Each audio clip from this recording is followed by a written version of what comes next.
Ma mère, elle leur dit, écoutez, pas de panique, il y a un jeune qui est en train d'essayer de voler votre voiture. Sauf que, pendant ce temps, il y a le père qui se réveille en sursaut, qui sort de la fenêtre. Il prend sa chevrotine et il tire. On pensait qu'il avait tiré en l'air. Et en fait, pas du tout. C'était en 2004, c'était à Béziers. J'avais aux alentours de 8-9 ans. Et je vivais dans un bâtiment de 2 étages. C'était vraiment un tout petit bâtiment où tout le monde se connaissait. Moi, quand j'étais jeune, en fait, j'ai toujours été un peu insomniaque. Ma mère est un peu comme moi, donc parfois on regardait la télévision jusqu'à 1h, 2h, 3h du matin. Et il était aux alentours de 2-3h du matin. En pleine nuit, ma mère était en train de fumer une cigarette près de la fenêtre et elle voit un jeune homme. Ce jeune homme se dirige vers une voiture. C'est un voleur parce qu'en fait, il essayait d'ouvrir la porte de la voiture pour pouvoir prendre cette voiture et s'enfuir. Et là, ma mère, elle se rend compte tout de suite que c'était la voiture du buraliste. Le buraliste, c'était notre voisin d'en dessous et ils avaient un bureau de tabac collé au bâtiment.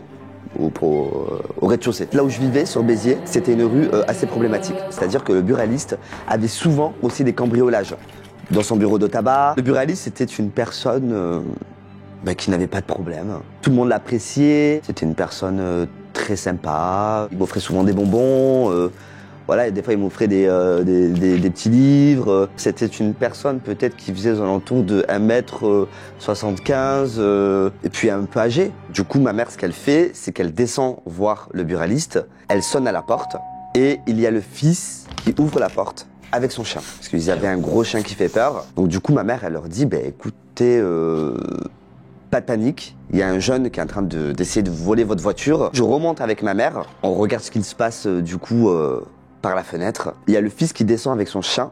Donc du coup, il y a le chien qui commence à aboyer. Il y a le jeune qui commence à partir en courant. Donc du coup, il abandonne la voiture. Il se dit, cette fois-ci, c'est foutu. Donc du coup, il commence à courir, à fuir. Sauf que, pendant ce temps, il y a le père qui se réveille en sursaut, qui sort de la fenêtre. Je suppose que c'était dans sa chambre. Il prend sa chevrotine et il tire. On pensait qu'il avait tiré en l'air.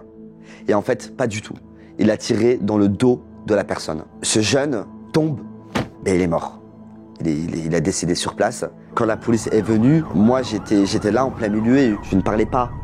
Je ne faisais que regarder et écouter. J'ai cette vision, ma mère qui se débattait, qui criait fort, qui pleurait, la police qui essayait de calmer ma mère, le chien qui aboie, les bruits des gyrophares. Après, j'ai pas forcément pleuré, j'étais vide à ce moment-là, quoi. Enfin, j'avais pas forcément d'émotion. Une fois que ma mère a dit les choses, je pense qu'ils sont allés directement voir le buraliste et l'arrêter. L'affaire a été médiatisée. Il a été jugé du coup à Montpellier et il a pris 10 ans de réclusion criminelle du coup pour meurtre. Dans le bâtiment dans lequel on vivait, on était sous protection judiciaire quoi, en quelque sorte. C'est-à-dire que le bâtiment était surveillé 24 heures sur 24 par la police. J'ai eu des traumatismes, j'ai fait des cauchemars toute ma vie à cause de ce meurtre.